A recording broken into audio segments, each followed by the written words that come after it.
Olá, estamos iniciando o programa Realidades, Direitos Humanos e Cidadania, o seu espaço privilegiado de críticas e debates sobre grandes temas sociais. Hoje o nosso tema é a questão da legalização da maconha e também a outras drogas, né? E para isso a gente convidou aqui a Ingrid Farias, que faz parte da Rede Nacional de Feministas Antiproibicionistas, e temos também o Maxwell Cavalcante, que é policial militar e faz parte do Conselho da Direita Pernambuco. Sejam bem-vindos ao nosso programa. Obrigado. Eu gostaria de iniciar com uma questão mais pessoal da história de vocês, ou do interesse de vocês dentro desse tema. O que chamou a atenção para vocês trabalharem, pesquisarem, ou militarem nessa área dessa temática? Obrigada pelo convite. É um prazer para a gente estar aqui hoje e conversar um pouco sobre essa pauta que é tão importante, né? Eu sou Ingrid, eu sou pesquisadora no âmbito de política de drogas e gênero.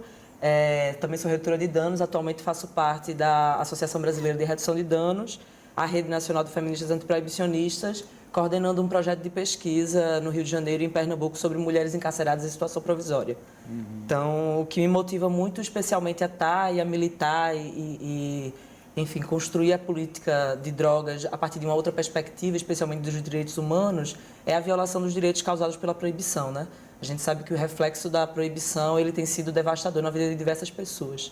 E um dos motivos que me faz estar nesse espaço, faz construir essa luta, é exatamente para poder fazer uma mudança social aí na vida dessas pessoas. Certo. O Maxwell?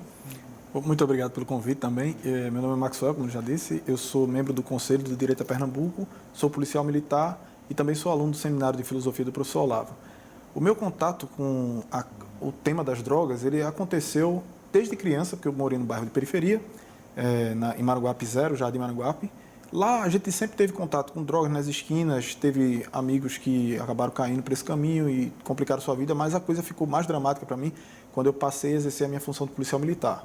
De serviço de viatura à noite é coisa de, sem medo de errar, 90% das ocorrências que a gente pega tem alguma ligação com a droga, quer seja por tráfico, quer seja por homicídio. Inclusive, até Maria da Penha tem envolvimento com drogas. Aí foi aí onde a coisa ficou mais próxima. Aí drogas, claro que é um espectro muito amplo, né? A gente tem um foco aqui da maconha e vai falar algumas coisas também sobre drogas. Nesse caso, você falou das ocorrências, qual o tipo mais frequente de substância que aparece, ou é uma mistura? Olha, é porque também seria até injusto eu colocar tudo na culpa da maconha, por exemplo, porque ela está numa quantidade muito maior. Por exemplo, é mais incomum em Rio Doce, onde eu trabalhei, Rio Doce, Tabajara, Peixinhos, você encontrar cocaína, porque é uma droga muito mais cara. Aí, por essa razão, sempre vai ter muito mais ocorrência envolvendo maconha, porque tem bem mais.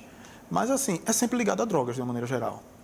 Até a ocorrência de Maria da Penha, como eu disse, né? Uma briga de marido e mulher, roubo, furto, homicídio, o próprio tráfico em si. Essas coisas acabam, você vendo o dia a dia, essas coisas acontecendo, vai comovendo e você começa a se interessar pelo tema. Foi assim que eu entrei nesse assunto, entendeu? Certo. E já a questão da política antidrogas no Brasil, como é que vocês veem isso? Tem a lei, né? A questão da lei, a questão do embate que tem no Judiciário, no STF, né? De 2011, né? Da lei antiproibicionismo. E como é que vocês veem isso? Assim, a política de drogas no Brasil, a lei de drogas no Brasil, ela foi alterada em 2006, né? Especialmente quando houve uma grande mobilização social de alguns setores da sociedade civil, especialmente no âmbito da redução de danos, da saúde, para que houvesse uma mudança no modelo de relação da política pública com a droga, né? Com esse fenômeno de uso de drogas que a gente tem, inclusive, há mais de 10 mil anos. A política de drogas em 2006 ela traz dois grandes efeitos, né? Um dos efeitos é que, de fato, a política pública ela tem pela primeira vez a oportunidade de dialogar a redução de danos, né? A redução de danos é uma estratégia de cuidado, né, e de empoderamento das pessoas que usam drogas, né, para que elas possam assumir o controle de suas vidas diante de contextos de vulnerabilidade.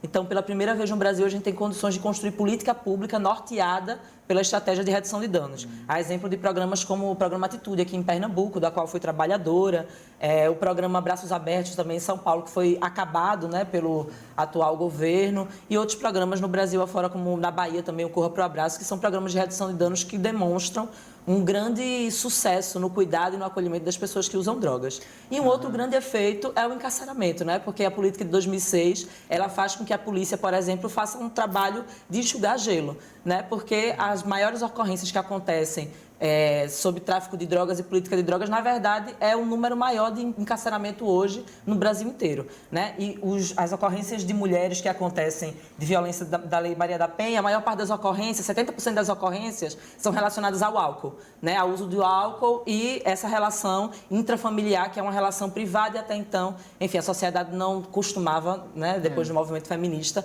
intervir. Então, acho que a lei de drogas, ela traz esses dois cenários, né? E a gente vive hoje um cenário muito importante, que é que o Brasil ocupa o terceiro lugar do país que mais encarcera no mundo. Né? A gente teve um aumento exponencial de 700%, né, de pessoas encarceradas, e dessas pessoas encarceradas, 78% são pessoas negras. Isso não é por acaso, né? Existe uma política de encarceramento a partir da política de drogas. Isso a gente até fez um programa sobre a questão do encarceramento e está muito ligado realmente à política de drogas no país, o aumento disso e até que ponto o encarceramento tem sido eficaz. Vários especialistas estão colocando, na verdade, mais um aspecto crítico em relação a isso. Como é que você vai tratar a redução de danos? É nesse sentido, Ingrid, você fala a redução de danos, explicar um pouquinho melhor o que é a redução de danos? É o uso de outras substâncias para trocar por outra? O que é um pouquinho mais praticamente isso? A redução de danos é uma estratégia que nasce, na verdade, na Holanda, na década de 80, entre os usuários de heroína, que eram usuários que faziam uso injetável de heroína. Tá. E esses usuários, eles fizeram uma auto-organização para solicitar ao Estado um local seguro para eles fazerem esse uso, né? Um local que eles pudessem fazer, porque o índice de contaminação de HIV, de hepatite, estava aumentando muito e os usuários, eles entendiam que aquilo politicamente não era o que eles gostariam de fazer, né? E pela Constituição, a gente tem o direito de fazer uso de drogas, né? Então, os usuários, eles se organizaram, dialogaram com o governo e foi criado um espaço, foi o primeiro espaço de uso seguro, né? Um espaço onde as pessoas podiam trocar seringas descartáveis, tinham cuidados, né? Existiam médicos, existiam enfermeiros e havia ali um cuidado que, inclusive, fazia com que esses usuários deixassem esse uso, né? Porque esse ambiente seguro causava também a relação com os familiares, com a comunidade, estimulava esse tipo de coisa. Não, né? Só um uso seguro, mas quem sabe uma diminuição do uso, então, entra isso? Sem dúvida. Os programas de redução de danos aqui no Brasil, eles pensam a partir disso, né? A gente sabe que as pessoas que procuram os programas de redução de danos no Brasil, eles não têm problema só com a droga. Se a gente tirar, por exemplo, a droga de aqui muito perto, né, da Ponte do Limoeiro, a gente vê que aquelas mulheres que estão ali fazendo prostituição e fazendo uso de drogas, a vida delas não vai mudar, porque elas não tiveram acesso à saúde, à educação, à política pública, né? Então, não é a droga o problema, mas sim a condição de vulnerabilidade na qual está inserido aquele sujeito, né? Porque tem muitas pessoas, inclusive a maior parte da população brasileira faz uso de drogas, né? E de forma social. Que seria a questão, você falou do álcool, né? Porque para um álcool também, não sei se o Max tem essa experiência também de muitas abordagens que você vai encontrar a questão do efeito do álcool nas ocorrências também. Sim. Principalmente briga de rua, normalmente briga de torcida até. Está sempre envolvido com álcool. O senhor estava até falando hoje cedo sobre a escalada do uso de drogas. Porque a gente pode, às vezes, entender que algumas drogas são portas de entrada para outras, mas não dá para a gente associar uma causa com a outra. Por exemplo, um cara que usa álcool, ele não necessariamente vai chegar a usar crack. Agora, eu nunca vi um cara que usa crack e nunca usou maconha. Esse caso eu nunca vi. Porque, como eu falei, né, tem sempre aquela escalada. Não significa que você não tem como encadear o uso, mas eles estão, de certa forma, relacionados. Como, por exemplo, agora mesmo a Ingrid, ela falou assim sobre o encarceramento. Aí disse, porque é uma quantidade de pessoas encarceradas que é negra. A gente pode até dizer isso, que é uma quantidade grande de pessoas negras, mas não dá para dizer que o cara foi encarcerado por ser negro, porque eu não conheço essa tipicidade penal. Chegar lá e fazer uma abordagem, quieto, mão na cabeça, de costas para mim, você está preso. Por quê? Porque é negro. Eu nunca vi isso. Esse tipo de acusação não existe. Aí, a droga, ela está diretamente relacionada ao alto número de prisões, porque o uso da droga está diretamente relacionado ao cometimento de crimes. É isso que leva essas pessoas que usam drogas a ir para a prisão, né? O cara, normalmente se usa a droga até como uma quebra de inibição.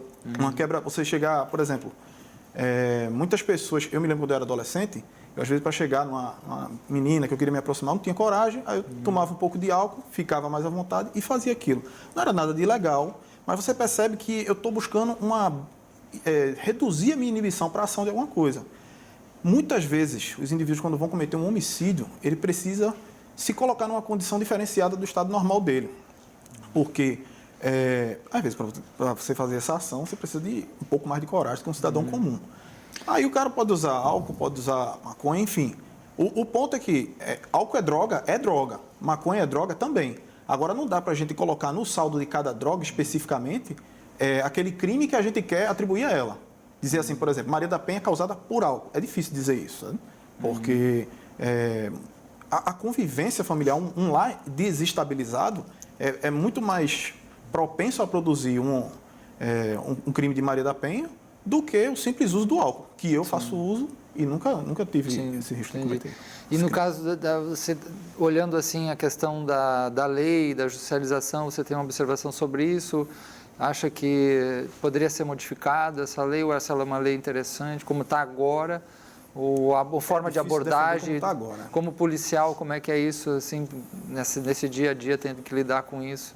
Essa flexibilização que fizeram com a quantidade da droga, porque eles dão uma quantidade em gramas de uso de droga. Como ninguém na viatura trabalha com balança para poder medir, a gente faz pelo olhômetro. Você faz uma abordagem, vê uma determinada quantidade. É mais fácil você prender o cara, por exemplo, por um porte ilegal, ele está com a arma e está com a quantidade de droga. Você bota o porte legal da arma, porque a quantidade de droga, às vezes, não tem como, ou dá menos, tá? Ou então o cara some com aquilo. Aí, assim, prender um cara por uso de droga é mais fácil prender por tráfico. Você faz, sei lá, invade uma boca de fumo e encontra lá 5 tabletes de maconha. Aí realmente não tem como, não vai ter como o cara usar a desculpa que estava com uma quantidade pequena, porque aquilo não é para uso. Se ele usar aquilo ali, meu Deus do céu. Então não é comum aprender, na sua visão, o usuário assim com pouco. O usuário não. O usuário até porque se a pessoa levar, no máximo vai dar um TCO, porque pela quantidade que ele tiver, tá? Mas isso não dá cadeia para ninguém hoje em dia mais não. Ingrid, o que você traz também na sua contribuição desse que foi falado? Eu acho bem importante essas questões que o Maxwell traz, porque, de fato, norteia um debate estruturante sobre o que é a política de drogas no país, né?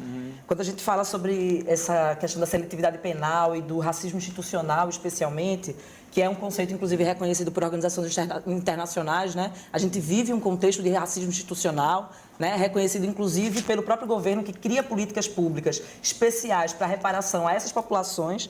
É importante que a gente entenda que, dentro do judiciário, a gente vive um processo de seletividade penal no julgamento dessas pessoas, né? Não é à toa que essas pessoas que estão encarceradas, elas são negras, elas moram em periferia, né? Elas não têm acesso à política pública, elas não têm acesso ao emprego formal, né? Então, quando a gente vai observar isso, inclusive como o companheiro traz, aqui no Brasil, a gente vive uma conjuntura que atualmente o processo que está julgando se a gente vai ter uma quantidade determinada para quem é usuário, para quem é traficante, ainda não foi estabelecido, que é o debate dos critérios objetivos, né? Que é como é que a gente vai fazer para identificar o que é um usuário e o que é um traficante. Porque hoje o que acontece na prática é que quem identifica o que é um usuário e traficante é aquele policial que faz a abordagem inicial, né? E o que a gente tem nos autos dos processos, pelo Fórum Popular de Segurança Pública, divulgado é que 68% das apreensões das pessoas que estão encarceradas por causa do crime de tráfico de drogas, elas foram pegas com quantidades muito pequenas de droga, né? Seja a droga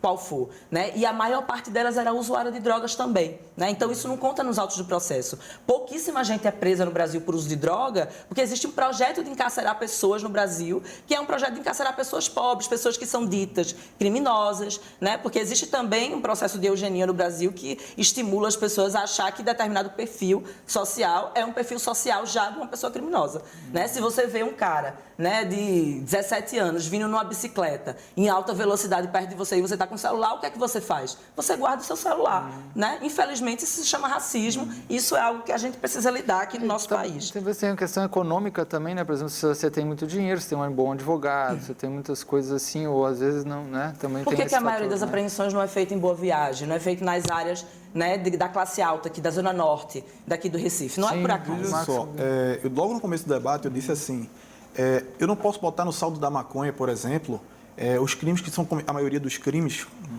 que são cometidos na periferia. Até porque cocaína vai ter menos, já que ela é cara. E como vai ter mais maconha, obviamente, mais coisa vai estar associada a ela. Aí, com isso, eu seria injusto se é tudo culpa dela. Não. Do mesmo jeito como é injusto a pessoa chegar e dizer assim, os caras que estão na cadeia, em sua maioria são negros, que é um racismo institucional.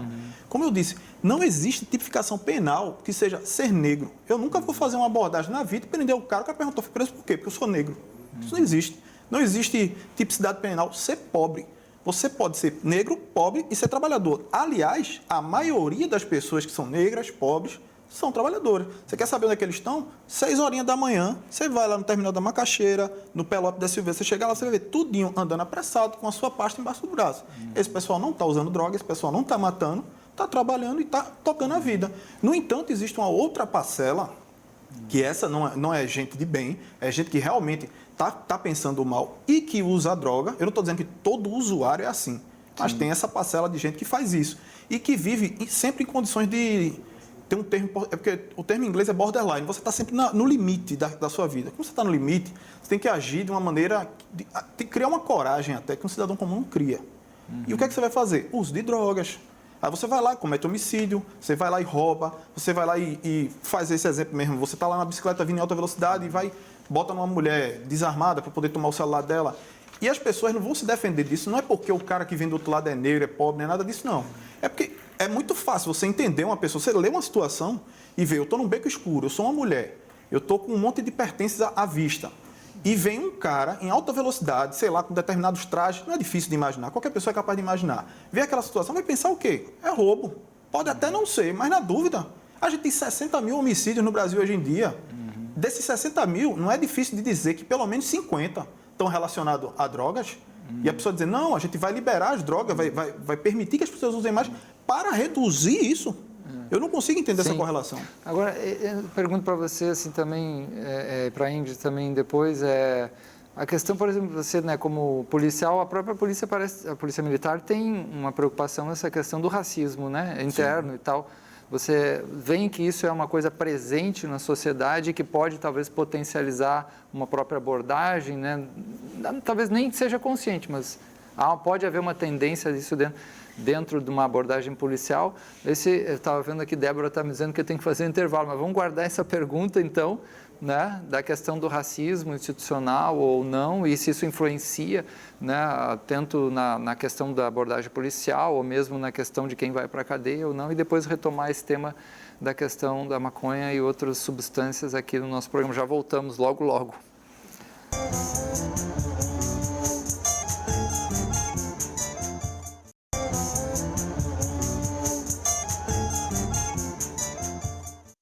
A gente está conversando hoje sobre a questão da legalização da maconha e a questão também das drogas, né? E nós temos aqui a Ingrid Farias, que é da Rede Nacional de Feministas Antiproibicionistas, e temos também o Maxwell Cavalcante, que é policial militar e faz parte do Conselho da Direita Pernambuco. Nós conversávamos aqui sobre esse tema, né, abordagem policial, a questão do encarceramento. Vamos voltar um pouquinho nessa dimensão. Ingrid ia trazer uns aspectos sobre essa questão da criminalização, né?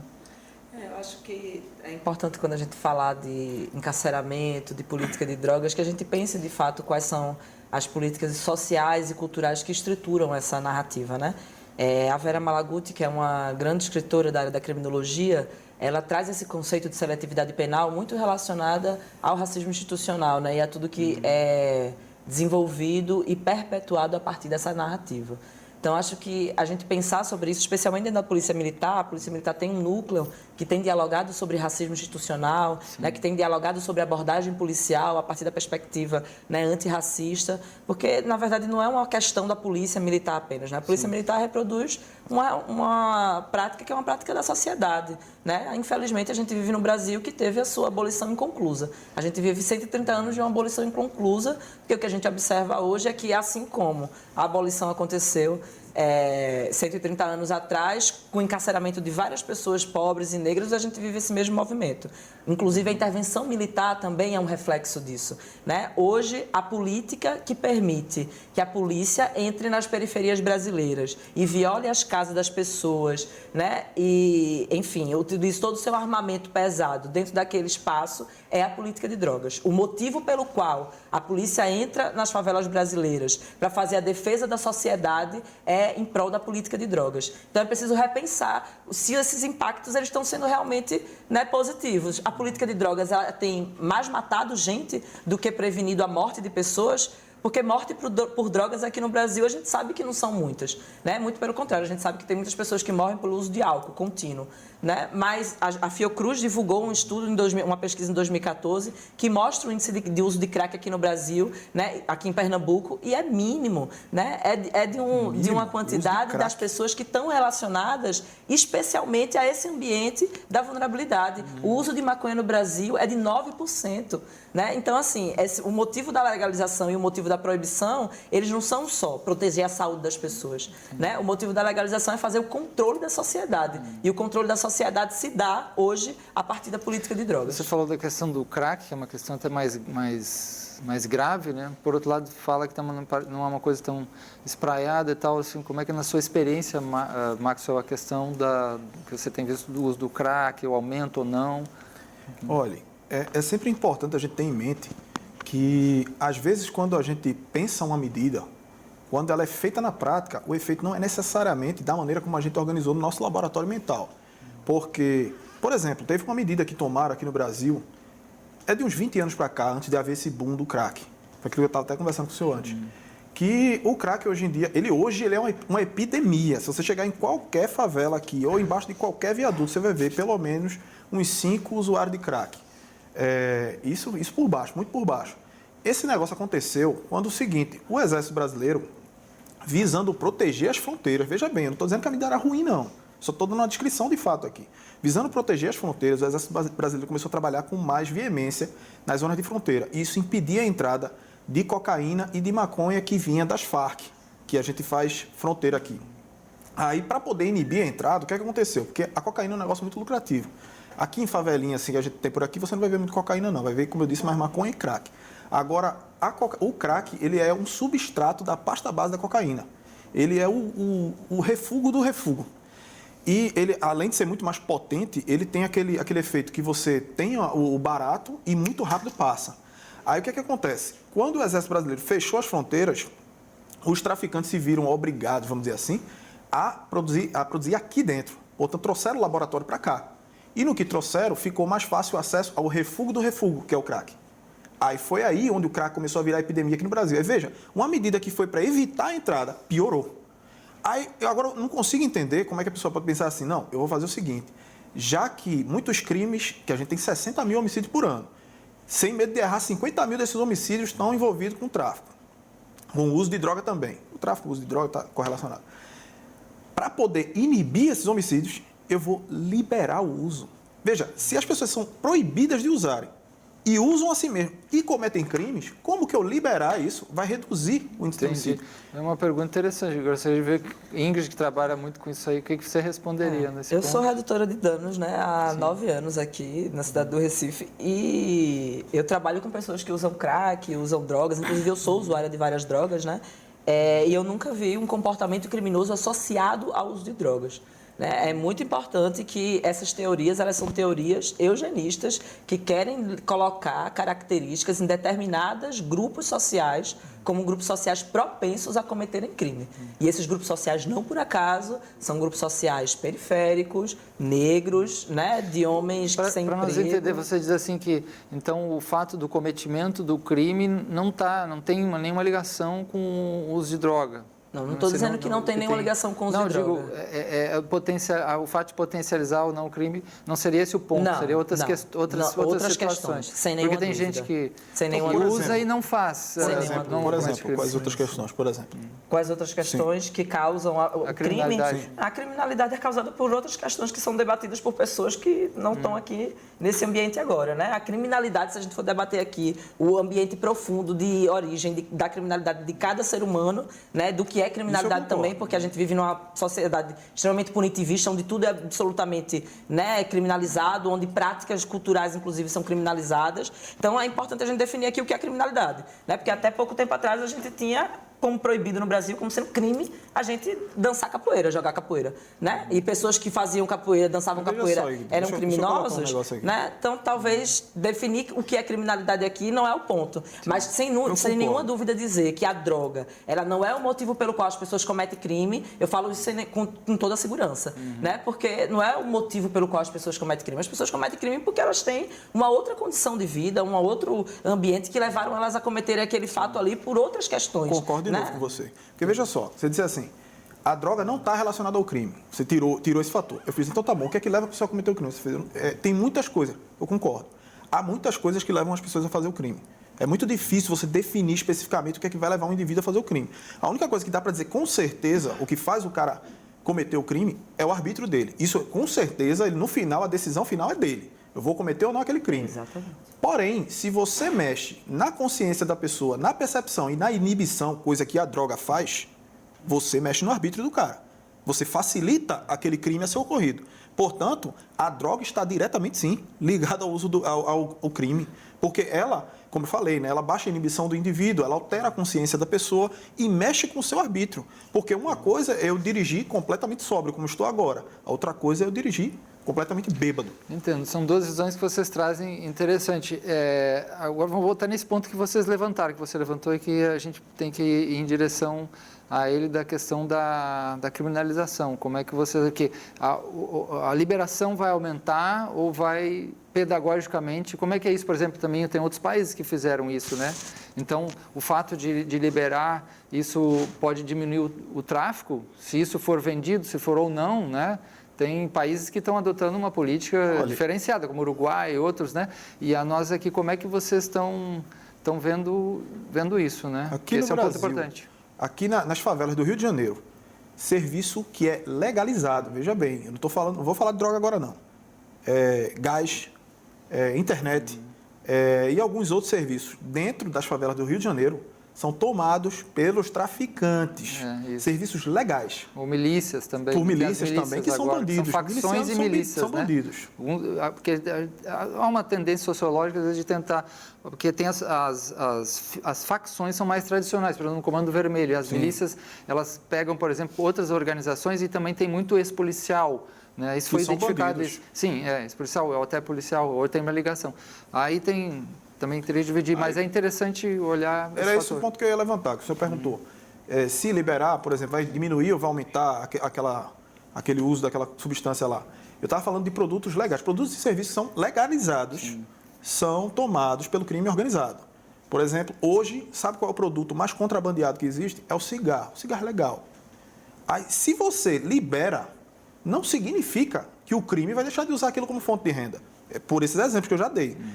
E tem um outro problema, eu acabei de citar as Farc agora há pouco. As Farc, ela trabalha na fronteira aqui no Brasil.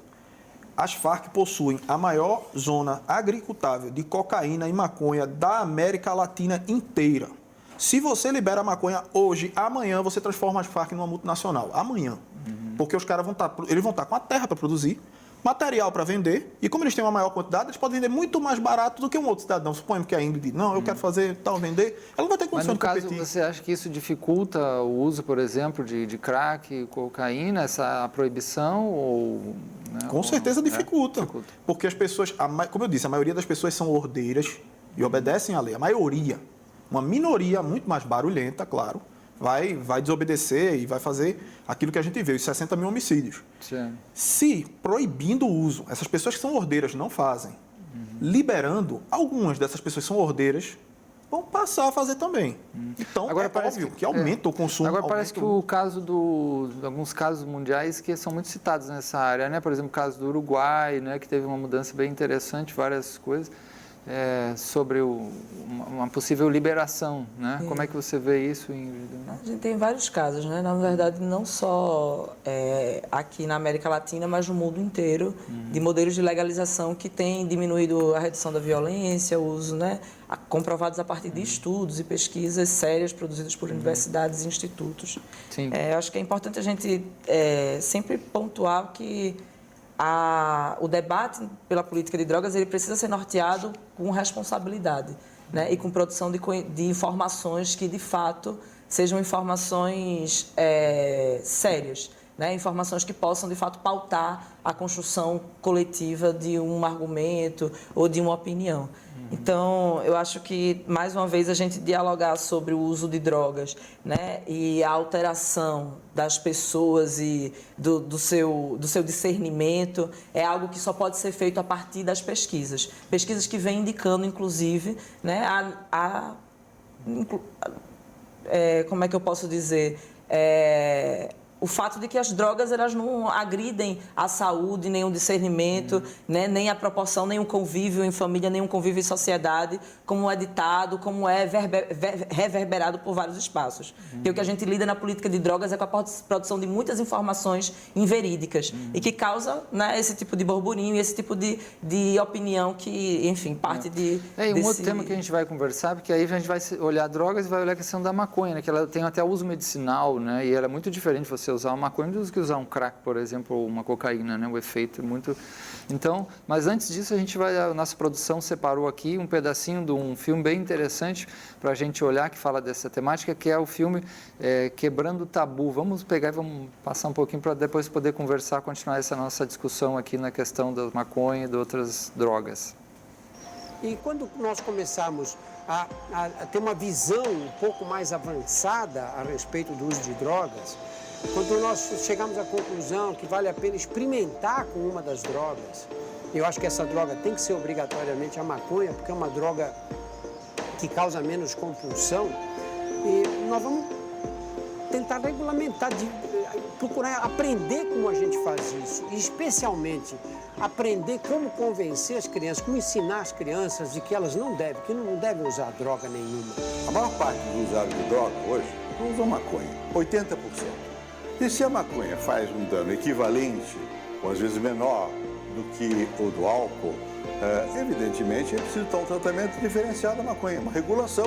Você tem que dizer até que ponto pode, dentro de que momento você pode, até que idade para o uso da maconha, para liberar a polícia, a força repressiva, para combater aquilo que é realmente um perigo, o crime organizado.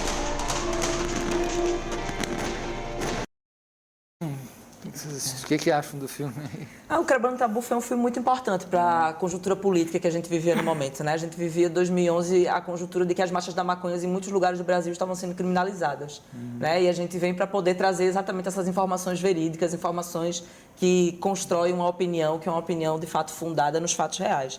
E aí eu queria também dizer que assim, esse processo da epidemia do crack e de toda essa narrativa aí de que as drogas elas alteram a vida das pessoas a ponto de que as pessoas possam estar suscetíveis a cometer crime, ela também é construída muito pela narrativa de uma mídia, né? De uma mídia que constrói, inclusive, um projeto político de sociedade, que é um projeto político de sociedade, né? de exclusão de alguns grupos, né? De desigualdade social. Infelizmente, é o projeto da mídia hegemônica que a gente observa. Então, a epidemia do crack ela acontece muito ligada ao fato como, por exemplo, São Paulo vinha avançando na política de drogas e o governo de São Paulo queria construir uma narrativa nacional, inclusive colocada em novelas, colocada em seriados, né, das grandes mídias, como sendo essa grande epidemia aí, construindo essa narrativa a partir do que as pessoas veem, não do que acontece. Porque tem uma narrativa que diz isso, né? Por exemplo, a pessoa fez um assalto, a maconha potencializou, ou o álcool. E tem outros que vão dizer, não, quando fuma maconha ele fica mais calmo, ele está bem,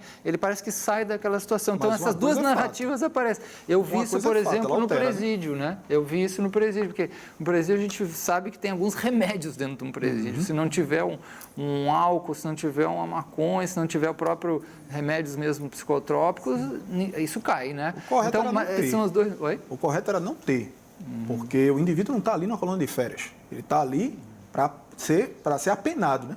Ele cometeu algum crime e ele está sendo apenado por isso. Só que tem alguns pontos que eu queria levantar aqui, para voltar um pouquinho alguns pontos que ela levantou. Ela disse o seguinte: a gente precisa usar pesquisas para poder se fundamentar, para dar uma informação verídica. A lógica do argumento dela é o seguinte: a informação que eu estou dando não é verídica. Mas veja só, se eu usar pesquisa, eu posso inclusive dizer uma coisa que não faz o menor sentido e associá-la. Por exemplo, sem medo de errar, a cada 5 pessoas que são entrevistadas nesse programa, 4 são destras. Então há um preconceito com outras pessoas que são canhotas? Absolutamente. Esse nunca foi o critério para a pessoa ser chamada para vir debater aqui. Ninguém pergunta, você é destro ou canhoto? Mas esse tipo de coisa acontece por causa de amostragem. Se você pegar uma amostragem muito específica, você pode tirar a informação específica que você queira. Como, por exemplo, agora eu podia acusar o programa Realidade de preconceito com canhotos, que não tem absolutamente nada a ver. Perdão. Não tem absolutamente nada a ver, como eu disse. Porém, no documentário que acabou de passar, o Fernando Henrique, no final, disse assim: a gente tem que liberar a polícia para combater aquilo que realmente importa. E a palavra dele foi o quê? O crime organizado. O que é que financia o crime organizado? De onde esses caras tiram dinheiro para comprar AK-47 para usar contra a polícia que está usando PT-40? Esses caras tiram dinheiro do tráfico. Se eu acabo com o tráfico e transformo ele numa atitude, numa ação legal, eu quadruplico a capacidade de renda desses caras. E esses caras que estão com AK-47 vão estar usando bazuca. Enquanto a polícia vai estar usando o quê? .40 PT.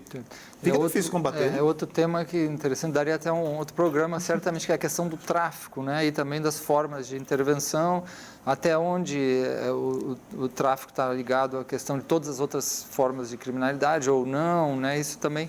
Mas vamos fazer um pequeno intervalo, já voltamos a conversar aí sobre o tema que está em pauta aí da questão da legalização da maconha e outras drogas. Já, já.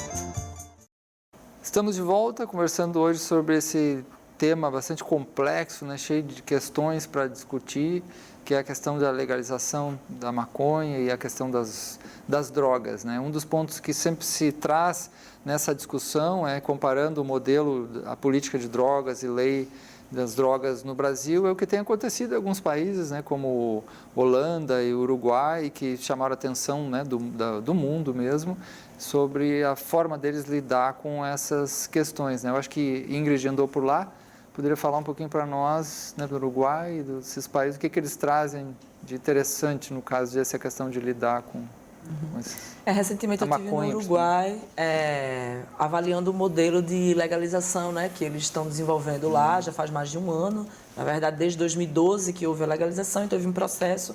Ano passado foram implementadas as farmácias. O modelo de legalização do Uruguai é um modelo estatal, é um modelo onde o Estado gere, né, todo o lucro que acontece em torno da venda e da distribuição de maconha no país, e o Estado também produz essa maconha. Então foi aberto um edital para que uma empresa, né, na verdade são duas empresas, se não me falha a memória, duas empresas no Uruguai que fazem a produção, mas ainda existem várias lacunas, várias questões que estão sendo avaliadas nesse processo, né? Uma das coisas que já se mostra um impacto grande é que não houve um aumento do consumo de maconha no país por causa da legalização, né? Isso já pode ser evidenciado com alguns estudos e alguns casos que vêm sendo publicados. E uma outra questão também que se observa é que ainda existe uma lacuna, né? Porque a legalização no Uruguai, infelizmente, ela não acaba com o tráfico, né? Porque apesar do que algumas pessoas podem produzir, às vezes a gente pensa que legalizar as drogas, né, como um todo, na verdade, vai causar um apetrecho maior, um índice de violência maior, um índice de uso maior, mas a experiência que a gente tem em Portugal, na Holanda, em vários estados dos Estados Unidos, né, é que, na verdade, esse uso não aumenta, o número do encarceramento diminui drasticamente, né? Então, a ONU, por exemplo, ela fez uma indicação em 2013 para que os países eles fizessem a regulamentação do uso de drogas, né? Um modelo diferenciado que não da proibição.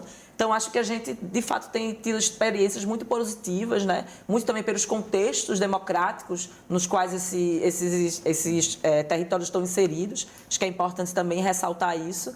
E acho que aqui no Brasil a gente precisa fazer isso porque existe um debate que é um debate muito hipócrita também do que é a drogadição no país, né? A gente relaciona a drogadição no país muito especialmente às drogas proibidas. Então a gente diz que uma pessoa é drogada porque a pessoa usa maconha, ou a pessoa usa cocaína, ou a pessoa usa êxtase, ou a pessoa usa MD ou crack ou qualquer outra droga. Mas na verdade qualquer pessoa que faz uso de drogas, né, que são remédios inclusive, seriam pessoas drogadas, né? E a gente tem um alto índice de medicalização no nosso país, né? O nosso país é um dos países que mais consome remédios antidepressivos. Então, é importante que a gente também pense qual é o modelo de regulamentação de drogas, porque algumas drogas são permitidas, né, e outras drogas não são permitidas, né? A gente acha que a legalização, sem nenhuma dúvida, ela vai gerar, inclusive, lucro para o Estado, para o investimento em políticas públicas. Você não acha interessante, Max, no caso, você falou que no outro bloco a questão poderia aumentar o tráfico, né, como pode acontecer, mas se for fosse um controle do Estado como há nesses países, isso não seria, por exemplo, interessante para evitar isso e diminuir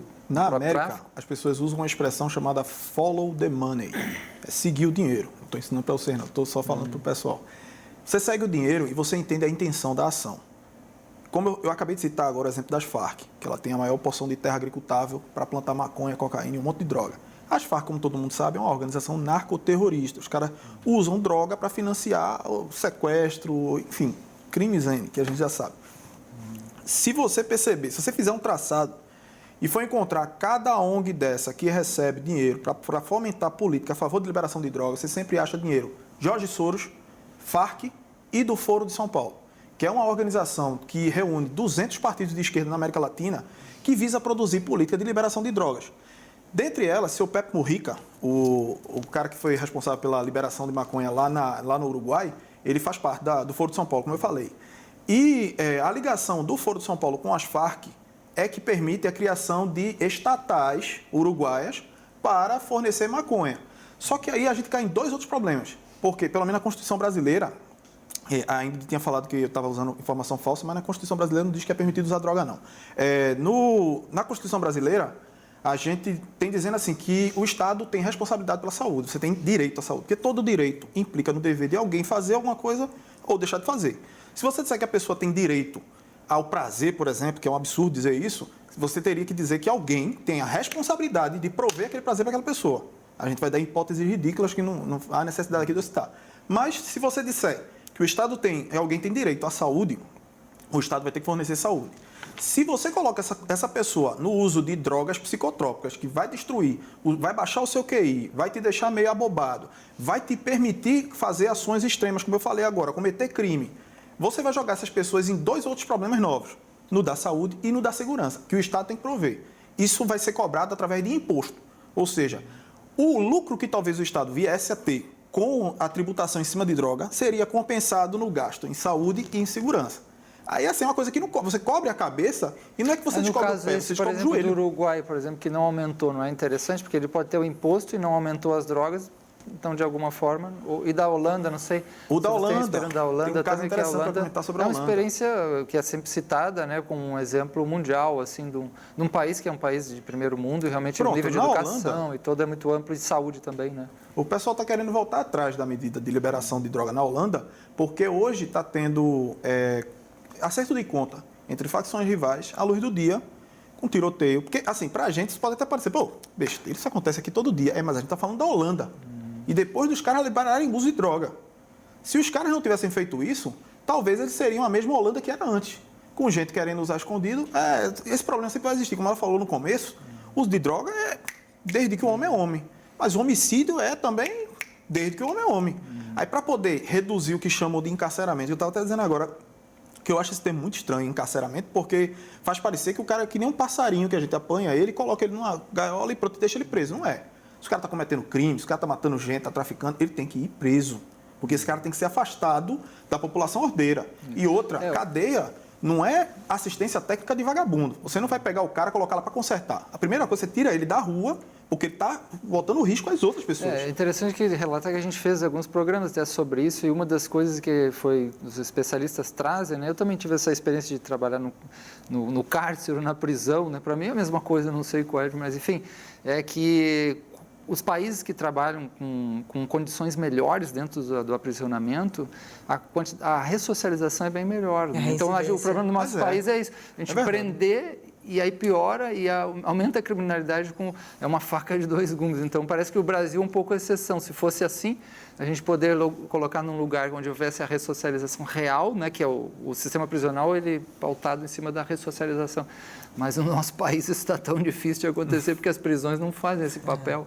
Aí, como fazer, ao mesmo tempo tem que ter uma disciplina social, o que nós vamos fazer? Aí eu acho que todas essas tentativas de trazer campanhas que vão pela educação, pela cultura, pela comunidade, pela prevenção. No caso das drogas, você falou redução de danos, né? Que também eu acho que parece ser um desses fatores, né? Das estratégias, né? Diga. Porque eu acho que é importante que a gente também pense que assim, os direitos humanos, quando a gente vai falar sobre carceramento, sobre cárcere, fala exatamente sobre isso, né? Que a prisão e o cárcere não é um espaço de aglomeração de bandidos, né? É um espaço onde a gente, de fato, vai construir ali, e aí, infelizmente, a gente não tem isso no nosso país, né? O que a gente vê no sistema prisional brasileiro é um montante diário de violações de direitos das pessoas que estão ali inseridas. As mulheres aqui em Pernambuco não têm acesso a médico, não têm acesso a absorvente, né? Então, as mães têm que ficar no chão com suas crianças. Então, a garantia da dignidade dessas pessoas, ela é assegurada pela Constituição, né? A pessoa, porque ela está presa, ela não perde os direitos humanos dela, os direitos de dignidade dela, que são adquiridos a partir do momento que ela nasce, né? De acordo com a Constituição e com a Carta de Direitos Humanos. Não, na verdade é o Manifesto Internacional dos Direitos Humanos, né? E acho importante também a gente falar que, assim, o uso de drogas, ele comprovadamente não diminui o QI de alguém ou aumenta o QI de alguém também. Acho que é importante falar sobre isso, porque o uso de drogas, ele age diferente em cada pessoa, em cada ser humano. E aí tem que falar qual droga, né? Porque Exatamente. São muito diferentes. Né? Nenhuma delas nunca foi comprovada de diminuição do uso do índice de QI. Mas acho importante falar sobre isso porque os efeitos são diferentes, exatamente porque as drogas são proibidas. Os efeitos são diferentes, mas em todos as drogas são proibidas isso e aí a qualidade das drogas elas diminuem. Mas não é não. Você há de convir comigo. Você pode dizer, é diferente o efeito, até porque a massa corpórea do indivíduo, eu, por exemplo, se eu tomar uma garrafa de cerveja, eu não fico bêbado. Talvez uma moça menorzinha e mais magrinha, se tomar, ela fica bêbada, porque a minha massa corpórea e o meu metabolismo vai fazer uma diferença. E é claro que todas as drogas, a intensidade da droga, a quantidade ingerida e a massa corpórea do indivíduo vai alterar o efeito nele, claro. Porém, todos vão de convir que em qualquer droga altera o estado de consciência. Alterou o estado de consciência e deixa o indivíduo mais propenso a cometer ações extremas. Por exemplo, as que eu já citei. Outro caso, ela falou aqui, nas cadeias a gente tem um monte de violação de direitos humanos. É verdade, eu concordo. Há inúmeras violações de direitos humanos. Há indivíduos que violaram direitos humanos dos outros. Eu não estou dizendo que ele merece aquilo ali que está acontecendo com ele. Mas aquilo que acontece com ele também é um reflexo que acontece aqui fora. Se você chegar no hospital da restauração agora, você vai ver gente ali no meio do corredor, no chão. Aquele pessoal ali, aquele pessoal a prioridade. Quando a gente resolver eles, a gente pode pensar nesse outro. Eu não estou dizendo que não se deve pensar no outro. Claro que se deve pensar. A gente tem que colocar os caras lá para ser punido, não é para ser torturado, não. Mas, antes, vamos resolver o problema que importa, como o próprio Fernando Henrique falou no Quebrando Tabu, vamos resolver o que importa. O que importa é o cidadão de bem, esse trabalhador que de 6 horas da manhã está no terminal da Macaxeira, no Pelópidas, correndo para ir trabalhar, cumprir o horário, chegar em casa e dar um cheiro no filho. Esse cara a gente se preocupa, o vagabundo é depois. Nesse tema da saúde, né, acho que é interessante a gente pensar um pouquinho também, tem a questão do uso medicinal também, né, que a gente pode conversar. Mas aí a nossa produção também tem aí separou um pedaço de um pequeno vídeo para a gente passar, que é o Cortina de Fumaça, não é isso? Que é Cortina de Fumaça, esse é um pequeno vídeo que o nosso pessoal separou. Vamos ver um pouquinho então agora. Hoje em dia está absolutamente bem demonstrado, não há razão a não ser ideológica para recusar-se à verdade de que a maconha tem efeitos terapêuticos plenamente provados. We know that cannabis has been used for 5,000 years as a medicine and has been used for a long time in the treatment of pain and a variety of other conditions. In the UK, the first group of patients that we've really studied the effects of medicinal cannabis on have been patients with multiple sclerosis. O médico ele tem que avaliar o risco e o benefício. E a maconha tem benefícios de monta para superar os riscos para ter esse uso médico. Em primeiro lugar, quanto à náusea e vômito induzidos pela quimioterapia do câncer. O segundo uso, bastante aprovado também, sem sombra de dúvida, para 2 casos de inapetência, o contrário de ter fome. Ausência de fome. É o caso da fase final da AIDS e é o caso também que ocorre no doente com câncer no seu estadio final. Eles não têm apetite, nos 2 casos. Se eles fumarem maconha ou se eles receberem produtos à base de maconha, o apetite volta e melhora muito a qualidade de vida dessas pessoas. O enjoo da quimioterapia era tão forte que realmente naquela semana tu ficava para baixo. Eu acabei até indo procurar tratamento psiquiátrico. Nesse tratamento psiquiátrico, o médico me dava Tanquinal e no fim eu comecei a ficar pior ainda. E eu acabei trocando, em vez de comprar esses remédios de laboratório, foi na mesma época que eu comecei a colher os primeiros as primeiras flores da cannabis e automaticamente foi substituir. Troquei o químico pelo natural. Aí quando eu comecei a radioterapia, então foram ao todo 25 sessões, eles fizeram uma máscara de chumbo e dava radiação só nessa região onde tinha esse tumor. Além de perder o gosto de se alimentar, de sentir o sabor dos alimentos, tu perde totalmente o apetite, tu fica desinteressado em comer.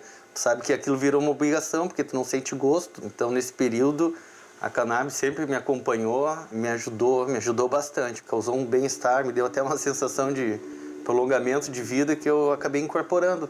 Assim como eu tenho outros chás que eu tomo, melissa, erva cidreira, eu também tinha cannabis. Um pouco a mais a maconha. Então, aí esse vídeo apresentou essa questão, né, que já tem sido usado cada vez mais, o uso medicinal, né, específico. O que vocês... Sim, por exemplo, existe uma substância na maconha que ela pode ser usada para fins medicinais.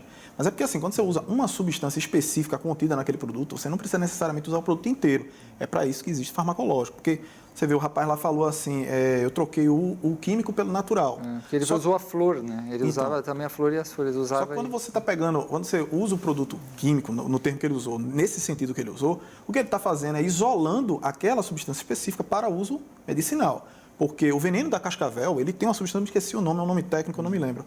Ele tem uma substância que serve para... ele é um relaxante muscular, se não me engano, uma coisa assim, que serve para isso. Mas daí, a gente não vai indicar as pessoas dormirem com cascavéis para poder se melhorar, sei lá, de uma dor muscular. Não faz o menor sentido. Porque aí eu ia pegar todo o pacote por causa de uma substância. Ingrid, o que você tem visto, essa questão do uso medicinal, como é que... O uso medicinal ele vem ampliando, inclusive, o debate sobre a legalização de todas as drogas no país, né? O movimento pelo uso medicinal, do qual eu faço parte também, eu sou diretora da associação aqui de Pernambuco, de Cannabis e Saúde, né? Que é uma associação que acolhe mulheres, mães, crianças que precisam fazer o uso medicinal da cannabis.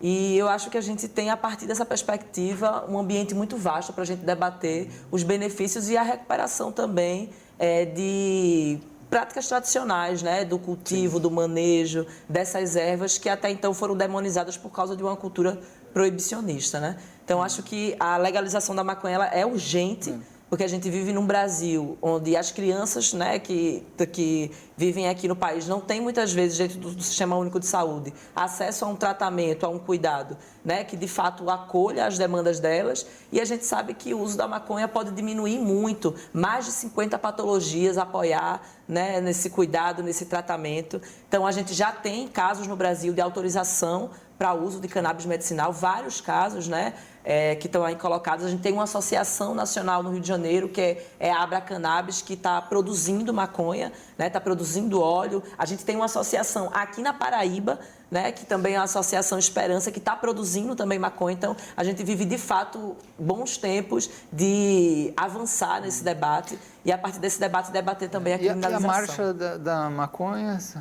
Queria aproveitar também para falar da Marcha da Maconha, porque no dia 19 de maio vai acontecer a Marcha da Maconha do Recife 2018. Né? A marcha é um movimento que tem se demonstrado cada vez mais como um movimento de luta pela garantia do direito dessas pessoas que querem fazer uso de drogas, né, sem ser criminalizadas. Né? Porque a gente sabe hoje que só quem é criminalizado é uma parte da sociedade. Um rapaz que fuma maconha e que mora lá na Zona Norte, ele não é criminalizado como um rapaz que fuma maconha e mora lá na Brasília Teimosa. Né? Então é importante que a gente possa, de fato, ter o direito, a que todo mundo possa ter o direito de fazer esse uso sem ser criminalizado.